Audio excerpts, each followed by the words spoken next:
தந்தி தொலைக்காட்சி நேயர்களுக்கு வணக்கம். நல்லதை சொல்வோம், நல்லதை செய்வோம், நல்லதே நடக்கும்.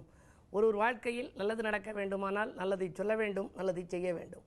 அந்த அடிப்படையில் இன்றைக்கு 3/12/2016 சனிக்கிழமை பூராடம் நட்சத்திரம் காலை 6:23 வரை, பிறகு உத்திராடம் நட்சத்திரம். இன்றைக்கு சதுர்த்தி விரதம். விநாயகப் பெருமானை வழிபட்டு வெற்றிகளையெல்லாம் வரவழைத்து கொள்ள வேண்டிய நாள். இன்றைக்கு நான் உங்களுக்கு சொல்ல இருக்கிற நல்ல கருத்து, நீங்கள் மேசலக்கினத்தில் பிறந்தவரா என்று சொன்னேன். ஒரு 2-3 நாளைக்கு முன்னால் அந்த கருத்துக்களை சொன்னேன். மேசலக்கினத்தில் பிறந்தால் என்னென்ன மாதிரியான அவர்களுக்கு குணங்கள் இருக்கும், அவர்களுக்கு கல்யாணத்துக்கு தடை வந்தால் என்ன மாதிரி கோயிலுக்கு போக வேண்டும் என்பதை பற்றி நான் சொல்கிறேன்னு சொல்லி நண்பர்களை தேர்ந்தெடுக்கிறதுக்குரிய ராசிகள் என்ன தொழில் பண்ணலாம்ங்கிறத பற்றியெல்லாம் உங்களுக்கு எடுத்து சொன்னேன். இன்றைக்கு நான் உங்களுக்கு சொல்கிறது, அவர்கள் திருமணம் முடியலை அப்படின்னா எந்த கோயிலுக்கு போகணும்.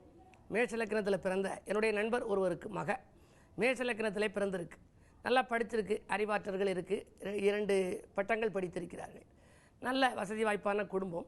இருந்தாலும் பல இடங்களில் கல்யாணம் பேசி விட்டு போச்சு.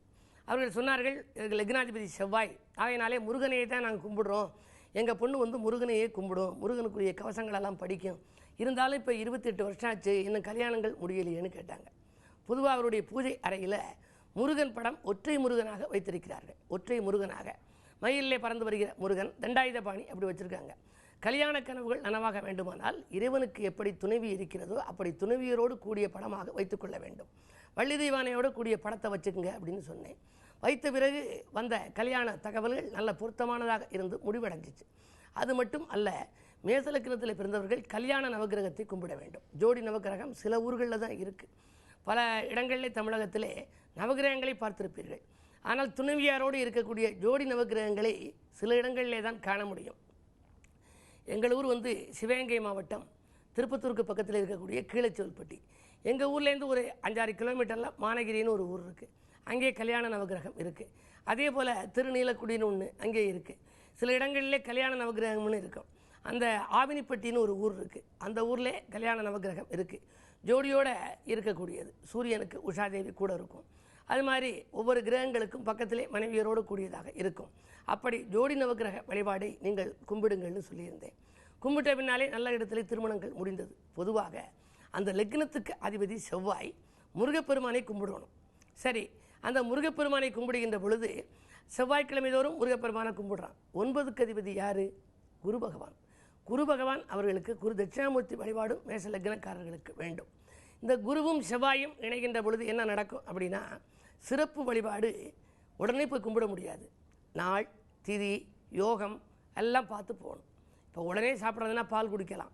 ஆனால் மோராக சாப்பிட வேண்டும் என்று சொன்னால் ஓரிரவு விழித்திருக்க வேண்டும், ஓரிரவு பொறுத்திருக்க வேண்டும். பாலில் மோரை ஊற்றி உரையூற்றி மோராக்கி தயிராக்கி சாப்பிடலாம். அதே மாதிரி 12 மணிக்கு எழுந்திரிச்சு சூரியன் உதிக்கலையேன்னு கவலைப்பட்டால் என்ன பண்ணுறது? விடிந்தால்தான் சூரியன் உதிக்கும். நம்முடைய ஜாதகத்துக்கு ஏற்ற பரிகாரம் செய்யக்கூடிய நாள் எதுங்கிறது தேர்ந்தெடுக்கணும். திதி, நட்சத்திரம், யோகம் பார்க்கணும். அப்படி பார்க்கின்ற பொழுது குரு பீடமாக விளங்குகிற முருகப்பெருமான் ஆலயத்துக்கு போகணும். உங்களுக்கு ஒரு எடுத்துக்காட்டுக்கு சொல்கிறேன். குரு பீடமாக விளங்கக்கூடிய ஆலயம் எது? திருச்செந்தூர். திருச்செந்தூரில் இருக்கக்கூடியது சாதா தட்சிணாமூர்த்தி அல்ல, மேதா தட்சிணாமூர்த்தி. முருகப்பெருமானும் இருக்கிறார், குருவாகவும் இருக்கிறார், குருபீடமாக கருதப்படுகிறது.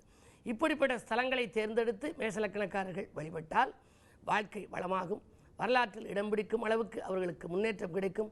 சோதனைகளை சாதனைகளாக மாற்றுபவர்கள் நீங்கள். எனவே உங்களுக்கெல்லாம் வெற்றி மீது வெற்றியை வரவழைத்து கொடுக்கும் வழிபாடுகளையெல்லாம் நீங்கள் மேற்கொள்ளுங்கள் என்று சொல்லி இனி இந்திய ராசி பலன்களை இப்பொழுது உங்களுக்கு வழங்கப் போகின்றேன். மேசராசி நேயர்களே, சம்பள உயர்வு பற்றிய சந்தோஷ தகவல் வந்து சேருகின்ற நாள். இன்றைக்கு தகராறு செய்தவர்கள் தானாக விலகுவர். புகழ் கீர்த்தி மேலோங்கும், உதிரி வருமானங்கள் பெருகும். சூரிய பலம் 8லே இருப்பதால் அரசியல்வாதிகளால் ஒரு சிலருக்கு தொல்லைகள் ஏற்படலாம். மாலை நேரம் மனக்கலக்கம் அகலும். ரிஷபராசி நேயர்களே, உங்களுக்கு சந்திராஷ்டமம். எதை செய்தாலும் யோசித்து செய்ய வேண்டும். முயற்சிகளில் குறுக்கீடுகள் இருக்கும், முன்னேற்ற தடைகள் இருக்கலாம். முக்கிய புள்ளிகளை பகைத்துக் கொள்ளாமல் பார்த்துக் கொள்ளுங்கள். எதை செய்தாலும் ஒரு முறைக்கு பல முறை யோசித்து செய்வதோடு அருகில் இருக்கும் குடும்ப உறுப்பினர்களையும் ஆலோசித்து செய்தால் வெற்றி கிடைக்கும். விரயங்கள் கூடுகிறது என்று கவலைப்படுகிற நாள் இந்த நாள். மிதுனராசி நேயர்களே, உங்களுக்கெல்லாம் அரசியல்வாதிகளால் அனுகூலம் கிடைக்கும் நாள். அன்றாட பணிகள் நன்றாக முடியும். ஆதாயம் எதிர்பார்த்தபடியே கிடைக்கும். அந்நிய தேசத்திலிருந்து வரும் அழைப்புகளை ஏற்றுக்கொள்வதா வேண்டாமா என்று சிந்திப்பீர்கள். எண்ணிய காரியங்கள் எளிதில் முடித்து வைக்க இன்றைக்கு கிழமை சனி என்பதால் அனுமன் வழிபாட்டில் அக்கறை காட்டுங்கள். கடகராசி நேயர்களே, உங்களுக்கு 8லே கேது 2லே ராகு. 2லே ராகு இருந்தால் பொருள் சேர்க்கை உங்களுக்கு கிடைக்கும். 8லே கேது இருந்தால் தடைகள் அதிகரிக்கும். தடைகள் அகல வேண்டுமானால் கேதுவினுடைய ஆதிக்கம் இருக்கின்ற வரை நீங்கள் நாகசாந்தி பரிகாரம், சர்ப்ப கிரகங்களை எல்லாம் வழிபாடு செய்ய வேண்டும். அது மட்டுமல்ல, இன்றைக்கு கிழமை சனி என்பதால் ஆஞ்சநேயர் வழிபாட்டையும் மேற்கொள்ளுங்கள். விவாக பேச்சுக்கள் முடிவடையலாம். இருந்தாலும் கூட அதில் குறுக்கீடுகள் வந்து சேரலாம். வீடு இடம் வாங்குவது பற்றி சிந்திப்பீர்கள். விலையுந்த பொருட்களை வாங்குவதில் கவனம் செலுத்தினால் வீண் விரயங்களிலிருந்து விடுபட இயலும். சிம்மராசி நேயர்களே, உங்களுக்கு நட்பு வட்டம் விரியும் நாள். நன்மைகள் வீடு தேடி வரப்போகிறது. நாடு மாற்ற சிந்தனைகள் மேலோங்கும். பஞ்சாயத்துக்கள் எல்லாம் நல்ல முடிவுக்கு வரும். வாகனங்கள் வாங்க விற்க எடுத்த முயற்சிகளில் வெற்றி உண்டு. இந்த நாளை மேலும் இனிய நாளாக நீங்கள் அமைத்துக்கொள்ள அர்த்தாஷ்டம சனி என்பதனால் ஆலய வழிபாட்டை மேற்கொள்ளுங்கள். சனியை வழிபட்டால் சந்தோஷங்கள் கூடும். ஆரோக்கியம் சீராகி ஆனந்தப்படுத்தும். கன்னிராசி நேயர்களே, ஜென்மகுருவின் ஆதிக்கம். மங்கையர் வழியில் ஏற்பட்ட மனக்கலக்கம் அகலும் நாள். தங்குதடைகள் அகலும். தனவரவு திருப்திகரமாக இருக்கும். மறதியால் விட்டுப்போன பணிகளை எல்லாம் மீண்டும் செய்வீர்கள். குடும்ப முன்னேற்றம் கருதி எடுத்த முயற்சிகளில் வெற்றி உண்டு. உத்தியோகம் சம்பந்தமாக ஏதேனும் முயற்சிகள் எடுத்திருந்தால் அதில் ஒரு சிலருக்கு வெற்றி வாய்ப்புகள் கிடைக்கலாம். ஏனென்றால் உத்தியோகஸ்தானத்தில் கேது இருக்கிறார். சிலருக்கு திட்டமிட்ட காரியங்கள் திசை மாறி செல்லலாம். கிழமையின் அடிப்படையை பார்க்கின்ற பொழுது இன்றைக்கு சனி என்பதால் ஆஞ்சநேயர் வழிபாட்டையும் மேற்கொள்ளுங்கள். சனி பகவான் வழிபாட்டையும் மேற்கொள்ளுங்கள். சஞ்சலங்கள் தீரும். துலாம் ராசி நேயர்களே, கொடுத்த வாக்கை காப்பாற்றி மகிழும் நாள். கொள்கை பிடிப்போடு நீங்கள் செயல்படுவீர்கள். கூடுதல் லாபம் உங்களுக்கு தொழிலிலே கிடைக்கும். மங்கள ஓசை மனையில் கேட்பதற்கான அறிகுறிகள் தென்படுகின்றன. அதிகாலையிலேயே வரும் நல்ல தகவல் உங்களுக்கு ஆனந்தம் அளிக்கும். வீடு வாகன பராமரிப்பில் ஆர்வம் காட்டுவீர்கள். அரசியல்வாதிகளால் அனுகூலம் உண்டு. விருச்சிக ராசி நேயர்களே, உங்களுக்கெல்லாம் தொட்ட காரியங்களில் வெற்றி கிடைக்கும் நாள். துணையாக இருக்கும் நண்பர்கள் தோள் கொடுத்து உதவுவார்கள். தொகை வரவு எதிர்பார்த்தபடியே வந்து சேரும். வீடு கட்ட அல்லது வாங்க எடுத்த முயற்சிகளில் அனுகூலங்கள் உண்டு. விஐபிக்களின் ஒத்துழைப்போடு விரும்பிய காரியமொன்றை விரும்பியபடியே செய்து முடிப்பீர்கள். மறைமுக எதிரிகள் விலகுவர். மனக்கலக்கம் அகலும். தனுசு ராசி நேயர்களே, தடைகள் அகலும் நாள். இன்றைக்கு விடாமுயற்சிக்கு உங்களுக்கு வெற்றி கிடைக்கும். விவாக பேச்சுக்கள் கூட நல்ல முடிவுக்கு வரலாம். பெண்களால் பெருமை சேரும். இல்லத்தில் உள்ளவர்கள் உங்கள் குணமறிந்து நடந்து கொள்வார்கள். பதவி உயர்வு, ஊதிய உயர்வு போன்றவற்றை எதிர்பார்த்து காத்திருப்பவர்களுக்கு அது கைகூடுவதற்கான அறிகுறிகள் தென்படுகின்றன. மகர ராசி நேயர்களே, மங்கள நிகழ்ச்சி மனையில் நடைபெறுவதற்கான அறிகுறிகள் தென்படும் நாள். இன்றைக்கு நல்ல வாய்ப்புகள் எல்லாம் இல்லம் தேடி வரப்போகிறது. புதிய முயற்சிகளில் ஆர்வம் காட்டுவீர்கள். அரசியல்வாதிகளால் அனுகூலங்கள் உண்டு. பொதுநலத்தில் இருப்பவர்களுக்கு புதிய பொறுப்புகள் கிடைக்கும். விற்ற இடத்திற்கு இன்னும் பணம் வரவில்லையே என்று கவலைப்பட்டவர்களுக்கு இன்றைக்கு ஒரு தொகை கிடைக்கலாம். வருங்கால நலங்கருதி எடுத்த முயற்சிகளில் வெற்றி கிடைக்கும் நாள் இந்த நாள். கும்பராசி நேயர்களே, உங்களுக்கெல்லாம் சுபகாரிய பேச்சுக்கள் முடிவடையும் நாள். இன்றைக்கு துணிவும் தன்னம்பிக்கையும் உங்களுக்கு கூடுதலாக கிடைக்கும்.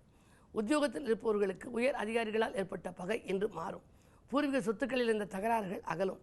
குழந்தைகள் நலங்கருதி எடுத்த முயற்சிகளிலும் வெற்றி உண்டு. கல்யாண வாய்ப்புகள் கைகூடவில்லையே என்ற கவலை அகல இன்றைக்கு பரிகாரங்களை மேற்கொள்ளுங்கள். கிழமை சனி என்பதால் சனி பகவானை வழிபாடு செய்யுங்கள். முன்னதாக ஆனைமுக பெருமானையும் அனுமனையும் வழிபடுவது நல்லது. மீனராசி நேயர்களே, அதிகார பதவியில் உள்ளவர்களின் ஆதரவு கிடைக்கும் நாள். இன்றைக்கு அரைகுறையாக நின்ற பணிகளையெல்லாம் நீங்கள் செய்து முடிப்பீர்கள்.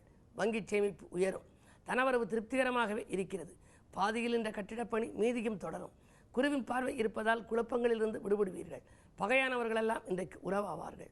நட்பால் நல்ல காரியம் நடைபெறும் நாள் இந்த நாள். மேலும் விவரங்கள் அறிய தினத்தந்தி படியுங்கள்.